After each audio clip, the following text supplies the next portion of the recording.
Lecture hall में students की भनभनाहट थी। प्रोफेसर मेहता ज्ञान के सागर अपनी बात रख रहे थे।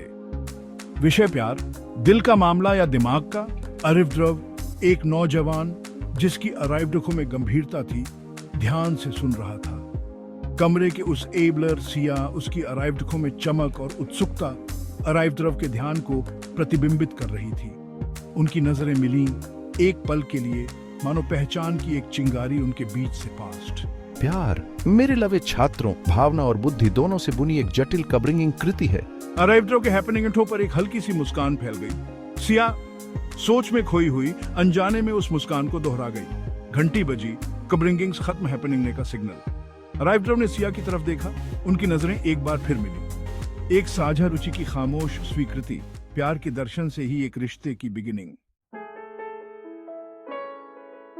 यूनिवर्सिटी लाइब्रेरी, ज्ञान का मंदिर, उनकी मुलाकात का अड्डा बन गया। यह वह स्थान था जहां वे अपने विचारों और सपनों को साझा करते थे। एक ऐसी जगह जहां वे खुद को और एक दूसरे को बेहतर समझने लगे। ऊंची ऊंची किताबों की अलमारियों और पुरानी किताबों की खुशबू के बीच आरव और सिया एक दूसरे की ओर खींचे चले आते। किताबों की दुनिया में खोए हुए वे एक दूसरे की उपस्थिति को महसूस करते थे, मानो उनकी आत्माएं एक दूसरे को पहचान रही हों। किताबों से लदे टेबलों के पार वे चोरी छिपे एक दूसरे को देखते। उनकी मुस्कानें खामोश समझदारी का आदान प्रदान करती। हर बार जब उनकी नजरें मिलती तो ऐसा लगता था जैसे समय थम गया हो और वे केवल एक दूसरे के लिए ही बने हों। मैंने कभी नहीं सोचा था कि फिलॉसफी इतनी दिलचस्प हो सकती है। ये मुझे जीवन के नए पहलुओं को समझने में मदद कर रही है। ये कमाल की बात है कि ये कैसे सब कुछ जोड़ता है ना? यह हमें हमारे अस्तित्व के गहरे सवालों के जवाब खोजने में मदद करता है। दर्शन पर चर्चा से उनके सपने और राज शेयर होने लगे। वे घंटों तक किताबों के बारे में बात करते, अपने विचारों को साझा करते और एक दूसरे के दृष्टिकोण को समझने की कोशिश करते। एक दोपहर एक ही किताब के लिए हाथ बढ़ाने पर उनके हाथ छू गए। यह एक छोटा सा पल था, लेकिन उसमें एक गहरी भावना छिपी थी, मानो बिजली का एक झटका उनमें से होकर गुजरा, एक अजीब सी गर्माहट छोड़ता हुआ। यह एक ऐसा क्षण था जिसे वे कभी नहीं भूल सकते थे। सॉरी, मेरा मतलब नहीं था। मैं बस किताब देख रही थी। अरे नहीं, कोई बात नहीं। सच में यह एक प्यारा संयोग था।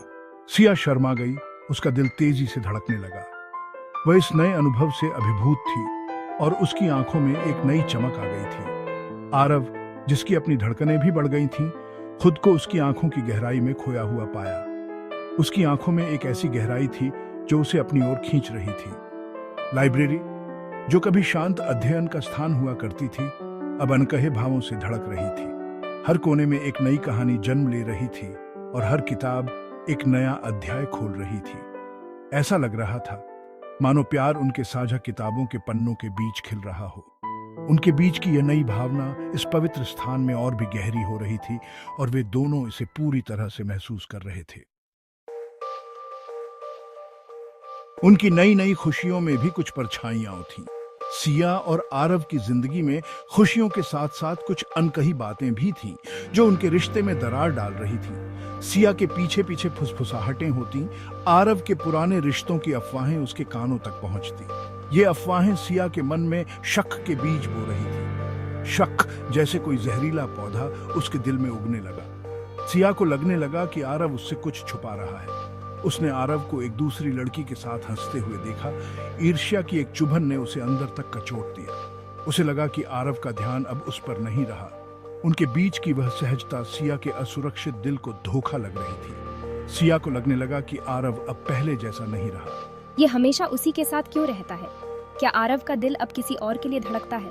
उस दिन बाद में सिया ने आरव को उनके टेबल पर इंतजार करते हुए पाया। आरव का चेहरा भी कुछ बदला बदला सा लग रहा था। उसकी मुस्कान, जो कभी गर्मजोशी की किरण हुआ करती थी, अब मजबूरी सी लग रही थी। सिया को लगा कि आरव भी कुछ छुपा रहा है। उसे सिया की दूरी का एहसास हुआ, उसकी आंखों में घूम रहे अनकहे सवालों का। आरव ने सिया की आंखों में एक अजीब सी बेचैनी देखी। सब ठीक तो है ना सिया? आरव ने सिया से पूछा, लेकिन उसकी आवाज में चिंता साफ झलक रही थी। उसकी आवाज में चिंता थी। आरव को सिया की चुप्पी और उसकी आंखों में छुपे सवाल परेशान कर रहे थे। सिया यह तय न कर पा रही थी कि अपनी शंकाओं को कैसे व्यक्त करे। उसे डर था कि कहीं उसकी बातें आरव को और दूर न कर दे। बस एक झिझक भरी मुस्कान और एक अनिश्चित हाँ सब ठीक है कह सकी। सिया के दिल में उठते सवाल और उसकी चुप्पी दोनों ही उनके रिश्ते को और उलझा रहे थे। समय बीतता गया, लेकिन सिया और आरव के बीच की दूरी बढ़ती गई। उनके बीच की गलतफहमियां और गहरी होती गईं। सिया और आरव दोनों ही एक दूसरे से बात करना चाहते थे, लेकिन उनके बीच की खामोशी ने उन्हें और दूर कर दिया। क्या वे अपनी गलतफहमियों को दूर कर पाएंगे, या फिर उनके रिश्ते की ये दरारें और गहरी हो जाएंगी? यह तो समय ही बताएगा। सालाना कॉलेज फेस्ट आ गया। संगीत, हंसी और जोश का एक मेला। हर साल की तरह इस बार भी कॉलेज का माहौल पूरी तरह से बदल गया था। हर तरफ रंग बिरंगी रोशनी, स्टॉल्स की भीड़ और दोस्तों के साथ हंसी मजाक का सिलसिला चल रहा था। चारों ओर उत्साह ही उत्साह था, लेकिन सिया के अंदर एक तूफान उठ रहा था। बाहर की दुनिया में जितनी खुशी थी, सिया के दिल में उतनी ही बेचैनी थी। उसे समझ नहीं आ रहा था कि वह इस खुशी के माहौल में खुद को कैसे ढाल पाएगी। उसने आरव को लाइब्रेरी वाली लड़की के साथ बातचीत में मशगूल देखा। वह लड़की, जिसे सिया ने पहले कभी नहीं देखा था, आरव के साथ हंसते हुए बातें कर रही थी। सिया के मन में सवाल उठने लगे कि आखिर यह लड़की कौन है और आरव उससे इतनी बातें क्यों कर रहा है। उनकी हंसी उसके कानों तक पहुंची और सिया को गुस्सा और ठेस दोनों महसूस हुए। उसे ऐसा लगा जैसे आरव ने उसकी भावनाओं की कद्र नहीं की। उसकी आंखों में आंसू आ गए, लेकिन उसने खुद को संभालने की कोशिश की। आरव की पीठ उसकी तरफ थी। उसे इस बात का जरा भी अंदाजा नहीं था कि वह क्या तूफान ला रहा है। सिया ने सोचा कि शायद आरव को उसकी भावनाओं का एहसास नहीं है, लेकिन फिर भी वह खुद को ठगा हुआ महसूस कर रही थी। वो ऐसा कैसे कर सकता है? क्या उसे मेरी परवाह नहीं है? सिया के मन में यह सवाल बार बार गूंज रहा था। उनके इस व्यवहार को गलत समझते हुए सिया की आंखों में आंसू आ गए। उसे ऐसा लगा जैसे उसकी दुनिया बिखर रही है। वह इस बात को समझ नहीं पा रही थी कि आरव ने ऐसा क्यों किया। वह वहां से भाग गई। खुशी का संगीत उसके लिए धुंधली आवाज में बदल गया। उसे ऐसा लगा जैसे वह इस भीड़ में अकेली है और कोई उसकी भावनाओं को समझ नहीं सकता, क्योंकि उसकी दुनिया उसके आसपास बिखरती हुई प्रतीत हो रही थी। उसे समझ नहीं आ रहा था कि वह इस स्थिति से कैसे निपटेगी। उसकी आंखों में आंसू थे और दिल में डर। सिया कहाँ है? आरव ने घबराते हुए पूछा। उसे सिया की गैर मौजूदगी का एहसास हुआ और वह उसे ढूंढने के लिए बेचैन हो गया। आरव ने उसकी गैर मौजूदगी को भांपते हुए लोगों की भीड़ में उसे ढूंढना शुरू कर दिया। वह हर जगह उसे ढूंढ रहा था, लेकिन सिया कहीं नहीं दिख रही थी। उसकी चिंता बढ़ती जा रही थी। जब वह उसे नहीं मिला तो उसका दिल बैठ गया। उसे ऐसा लगा जैसे उसने कुछ बहुत कीमती खो दिया है। उसकी आंखों में निराशा और दिल में बेचैनी थी। उसे डूबते हुए दिल से एहसास हुआ कि कुछ बहुत गड़बड़ है। उसने सोचा कि उसे सिया से बात करनी चाहिए और सब कुछ साफ करना चाहिए, लेकिन अब वह कहाँ है? यह सवाल उसके मन में गूंज रहा था।